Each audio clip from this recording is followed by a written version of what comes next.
तस्मै श्रीगुरवे नमः। શ્રી સંસ્કાર સ્કૂલ વઢવાણ ઓનલાઈન એજ્યુકેશનમાં સૌનું સ્વાગત છે। આજે આપણે ધોરણ 5ના પાઠ્યપુસ્તક હિન્દીમાંથી પાઠ 11 सच्चा बालक पढ़ीશું। इस जीवन प्रसंग में सच्चाई का महत्व बताया गया है। जीवन में चाहे कितनी भी मुश्किलें आए, पर जो मनुष्य अपने आदर्शों को नहीं छोड़ता है वही महान बनता है। અહીં સાચું બોલવાથી થતો ફાયદો અથવા તો સાચું બોલવું એ એક કેટલો મોટો સદગુણ છે અને કેવો મોટો ચમત્કાર સર્જી શકે એવી એક વાર્તા અહીં પાઠમાં આપેલી છે, આપણે જોઈએ। એક સમય की बात है, एक समयની વાત છે। एक लंबा काफिला बगदाद की ओर जा रहा था। एक मोटो काफलो बगदाद तरफ જઈ રહ્યો હતો। बगदाद एक સ્થળનું નામ છે। रास्ते में उस पर डाकू टूट पड़े और लूट मार करने लगे। रस्ताમાં તેના પર ડાકુઓ તૂટી પડ્યા અને લૂંટમાર કરવા લાગ્યા। પહેલાના સમયમાં લોકો યાત્રા માટે પગપાળા જતા અને ત્યારે ડાકુઓનો લૂંટેરાઓનો ભય રહેતો।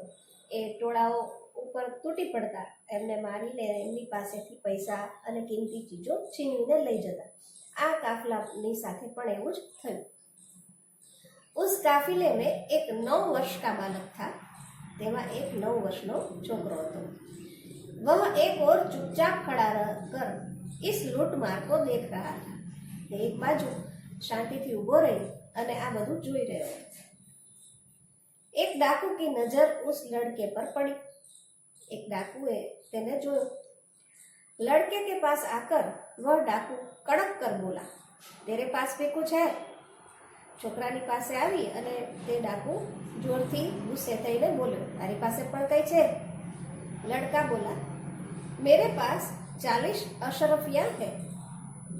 છોકરાએ કહ્યું, મારી પાસે 40 સોના મોહરો છે। સોના મોહરો એટલે કે અશરફિયા એટલે કે સોનાના સિક્કા। डाकू चकित होकर बोला, क्या कहा? तेरे पास 40 अशरफिया है? શું કહ્યું? તારી પાસે 40 सोना मोहरो छे? लड़का बोला, जी हाँ। लड़काए हाँ पाड़ी। डाकू लड़के का हाथ पकड़कर सरदार के पास ले गया। डाकू छोकरानो हाथ पकड़ी અને એના સરદાર પાસે લઈ ગયો। उसने अपने सरदार से कहा, તેણે પોતાના સરદારને કહ્યું, यह लड़का अपने पास 40 अशरफिया बताता है। આ છોકરો કહે છે કે તેની પાસે 40 સોના મોહરો છે। सरदार लड़के से बोला, तेरी अशरफिया कहाँ है? सरदारे पूछ्યું છોકરાને કે તારી સોના મોહરો ક્યાં છે? लड़के ने अपनी सदरी को फाड़कर उसमें छुपी अशरफिया निकाली। છોકરાએ પોતાનું પહેરણ ફાડી અને તેમાં છુપાવેલા સોનાના સિક્કા કાઢ્યા। उन्हें सरदार के सामने रखते हुए कहा, यह देखो। એણે સરદારની સામે રાખી અને કહ્યું, જુઓ આ રહ્યા। सरदार आश्चर्य से बोला।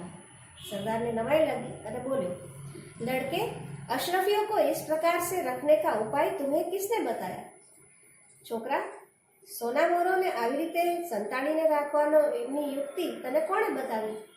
लड़का बोला, मेरी माँ ने इनको सदरी के अस्तर में सी दिया था, जिससे किसी को पता न चले। મારી માતાએ એને આ મારા પહેરણના અસ્તરમાં સીવી દીધી હતી, જેથી કોઈને ખબર ન પડે। सरदार बोला, तो तूने अशरफियों का पता हमें क्यों बता दिया? तो ते आ सोना मोहरों की खबर हमने क्यों कही दीदी? लड़का बोला, मैं झूठ कैसे बोलता? खोटू कई रीते बोल? मेरी माँ ने कहा था, बेटा सदैव सच बोलना, झूठ बोलना पाप। मारी माए कह્યું હતું, बेटा हमेशा साचું बोलजे, खोटू बोलવું ते पाप छे। सरदार डाकुओं से बोला, यह छोटा बच्चा अपनी माँ का इतना कहना मानता है कि ऐसे संकट में भी झूठ नहीं बोला। सरदारे डाकुओने કહ્યું, આ નાનકડો છોકરો પોતાની માતાનું એટલું કહેવાનું માને છે કે આવી મુશ્કેલીમાં પણ ખોટું ન બોલ્યો। हम लोग बड़े होकर भी ईश्वर के बताए नेक रास्ते पर नहीं चलते और लूटमार करते रहते हैं। આપણે બધા મોટા થયા પછી પણ ભગવાને બતાવેલા નેક રસ્તા પર નથી ચાલતા અને લૂંટમાર કરતા રહીએ છીએ। सब डाकू बोले, सरदार बात तो ठीक है। બધાએ કહ્યું, सरदार तुम्हारी बात तो साची है। सरदार ने डाकुओं से कहा, इनका लूटा हुआ सामान इन्हें वापस कर दो। आमनो लूटेलो सामान इन्हें पाछो आपी दो। डाकुओं ने सब सामान वापस कर दिया और आगे कभी लूटमार न करने की प्रतिज्ञा की। डाकुओए बधो ज सामान पाछो आपी दीधो अने हवे पछी क्यारेय लूटमार नहीं करे तेवी प्रतिज्ञा लीधी। सच बोलने वाले इस बालक का नाम अब्दुल कादिर था।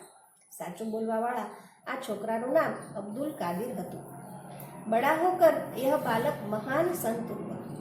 मोटो थईने आ बालक महान संत थयो। उनकी समाधि बगदाद में है। एमनी समाधि बगदाद में है।